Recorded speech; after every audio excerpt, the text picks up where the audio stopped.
ಇವಾಗ್ಲೇ ತಲೆ ಸ್ನಾನ ಮಾಡಿದ್ನಲ್ಲ ಗುರು. ವಾ, ಅದೆಷ್ಟು ಬ್ಯೂಟಿಫುಲ್ ಆಗಿ ಕಾಣಿಸ್ತಾ ಇದ್ದೀನಿ. ಸ್ಟ್ರೇಟ್ ಹೇರ್ಸು ಸಿಲ್ಕಿಯಾಗಿ ಎಷ್ಟು ಚೆನ್ನಾಗಿ ಕಾಣಿಸ್ತಾ ಇದೆ. ಓಹೋ, ಹೆಡ್ ಬಾತ್ ಮಾಡಿದಿರೋ?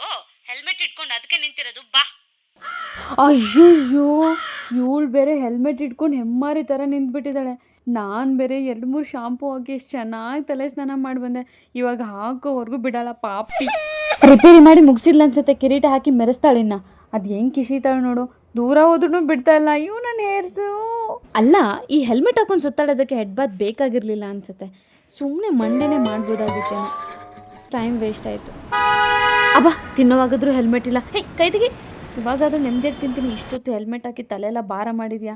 ಅದನ್ನು ರಿಲ್ಯಾಕ್ಸ್ ಮಾಡೋದಕ್ಕಾದ್ರೂ ಜಾಸ್ತಿ ತಿಂದು ಆರಾಮಾಗಿ ಎಂಜಾಯ್ ಮಾಡ್ತೀನಿ. ನನ್ನ ಪುಣ್ಯ ತಿನ್ನೋವಾಗಾದ್ರೂ ತೆಗ್ದಿದ್ದಾಳೆ, ಇಲ್ಲ ಅಂದರೆ ಹಾಕ್ಕೊಂಡೇ ತಿನ್ನು ಅಂತಿದ್ಲೇನೋ.